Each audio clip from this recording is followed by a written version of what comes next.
बच्चों, हम चैप्टर पढ़ रहे हैं द स्टोरी ऑफ क्रिकेट और हमने अभी इसका पहला भाग पढ़ लिया। आज का जो भाग है यानी कि भाग 5, उसमें हम जानते हैं भारतीय क्रिकेट का ओरिजिन। चलो करते हैं बच्चों इस चैप्टर के इस 5वें भाग की शुरुआत। The origins of Indian cricket are to be found in Bombay. जो ओरिजिन है, जो प्रारंभ हुआ था भारतीय क्रिकेट का, वो हुआ था बॉम्बे में। And the first Indian community to start playing the game was the small community of Zoroastrians, the Parsis। तो बच्चों, जो पहले भारतीय कम्युनिटी थी, समुदाय था जिसने खेलना शुरू किया इस खेल को, वो एक छोटा सा समुदाय था जोरोस्ट्रियंस का, जिन्हें कहा जाता है Parsis. Brought into close contact with the British because of their interest in trade। अब ये जो पारसीज थे वो आ गए बहुत ही क्लोज कांटेक्ट में, एक नज़दीकी संपर्क में ब्रिटिश के, क्योंकि उनकी रुचि थी ट्रेड में, व्यापार में। And the first Indian community to westernise, और वो पहली भारतीय ऐसा समुदाय था जो वेस्टर्नाइज हुआ था, जो पाश्चात्य हुआ था। The Parsis founded the first Indian cricket club.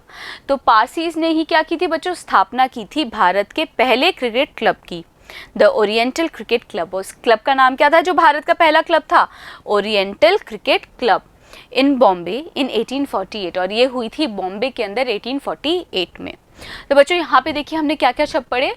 पहला है ओरिजिन्स यानी कि प्रारंभ, कम्युनिटी यानी कि समुदाय, प्लेइंग यानी कि खेलते हुए, ब्रॉट यानी लाया, क्लोज यानी कि नज़दीक, कॉन्टैक्ट मतलब संपर्क, इंटरेस्ट यानी रुचि, ट्रेड यानी व्यापार, और वेस्टर्नाइज यानी कि पाश्चात्य।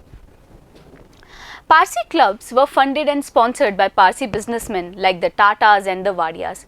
जो पारसियों का वो जो क्लब था, क्रिकेट क्लब था, उसमें पूंजी दी जाती थी और वो स्पॉन्सर्ड थे, प्रायोजित थे पारसी बिजनेसमैन के द्वारा, जैसे कि टाटा या फिर वाडियास।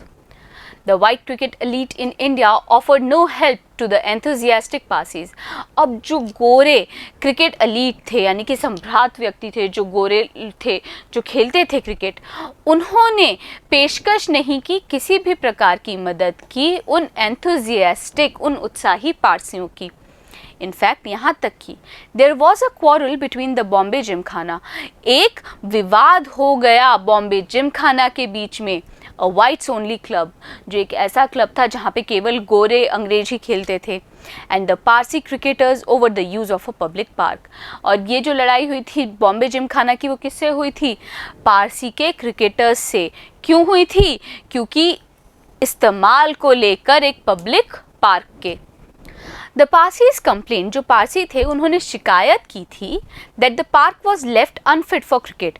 जो पार्क था उसे छोड़ दिया जाता था अनफिट, अयोग्य क्रिकेट के लिए, क्योंकि the polo ponies of the Bombay Gymkhana dug up the surface. क्योंकि पोलो जो कि एक खेल होता है बच्चों, उसके कारण जो पोनीज होती थी, जो उनके घोड़े होते थे, वो क्या कर देते थे? वो डगअप कर देते थे, खोद देते थे सतह को। इसके कारण वहाँ पे क्रिकेट नहीं खेला जा सकता था, और इसी बात की जो शिकायत थी वो पारसी क्रिकेटर्स ने की थी। तो देखिए यहाँ पे क्या क्या हमने शब्द पढ़े हैं। पहला है फंडेड यानी कि पूंजी दी गई, स्पॉन्सर्ड यानी कि प्रायोजित, इलाइट मतलब संभ्रांत व्यक्ति, ऑफर्ड यानी कि पेशकश की, एंथुजियास्टिक मतलब उत्साही, क्वारल यानी झगड़ा या फिर विवाद, कंप्लेंट मतलब शिकायत की, लेफ्ट मतलब छोड़ा गया, अनफिट यानी कि अयोग्य। When it became clear that the colonial authorities were prejudiced in favor of their white compatriots, the Parsis built their own gymkhana to play cricket in। तो बच्चों, जब ये बिल्कुल साफ हो गया कि जो कॉलोनियल अथॉरिटीज़ थी, प्राधिकारी थे, वो प्रेजुडिस्ड थे यानी कि पक्षपातपूर्ण उनका रवैया था, और वो पक्ष में थे अपने गोरे कंपेट्रियट्स के लिए यानी कि स्वदेशवासियों के लिए, तब पारसियों ने बना लिया अपना खुद का जिमखाना जिसमें वो क्रिकेट खेल सकें। The rivalry between the Parsis and the Bombay Gymkhana had a happy ending for these pioneers of Indian cricket। अब ये जो बच्चों शत्रुता थी ना पारसियों के और बॉम्बे जिमखाना के बीच में, इसके कारण भारतीय क्रिकेट के प्रथम अन्वेषकों के लिए बहुत ही अच्छी शुरुआत हुई। A Parsi team beat the Bombay Gymkhana at cricket in 1889. तो पारसियों की बच्चों एक टीम ने बॉम्बे जिमखाना को हरा दिया क्रिकेट में 1889 में। तो यहाँ पे देखिए हमने क्या क्या शब्द पढ़े हैं।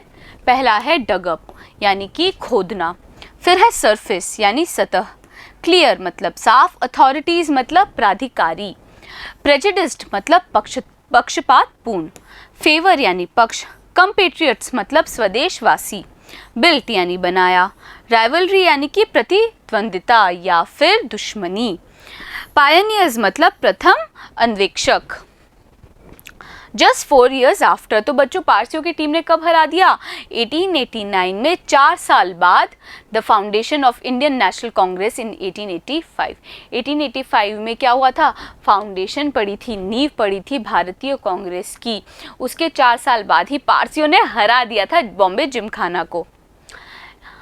An organization that was lucky to have amongst its early leaders the great Parsi statesman and intellect दादा भाई नारोजी। तो ये एक ऐसी ऑर्गेनाइजेशन थी बच्चों, एक ऐसा संगठन था इंडियन नेशनल कांग्रेस जो कि बहुत किस्मत वाला था, क्योंकि उसके बीच में था उसके शुरुआती लीडर। और वो लीडर कौन थे? महान पारसी स्टेट्समैन, महान पारसी राजनेता और इंटेलेक्चुअल, एक बौद्धिक व्यक्ति जिनका नाम था दादा भाई नारोजी। तो यहाँ पे देखिए हमने क्या क्या शब्द पढ़े हैं। पहला है फाउंडेशन यानी कि नींव, ऑर्गेनाइजेशन यानी कि संगठन, लकी यानी भाग्यशाली, अमंगस्ट मतलब के बीच में, स्टेट्समैन यानी राजनेता, इंटेलेक्चुअल यानी कि बौद्धिक व्यक्ति। बच्चों यहाँ पे क्या आएगा? व्यक्ति। तो बच्चों अच्छा लग रहा है ना आपको जान के कि भारत में क्रिकेट की शुरुआत कैसे हुई? भाई भारत में क्रिकेट में और बदलाव आए, वो सब कुछ जानेंगे हम अगले वीडियो में। बने रहिएगा मेरे साथ, मिलते हैं अगले वीडियो में।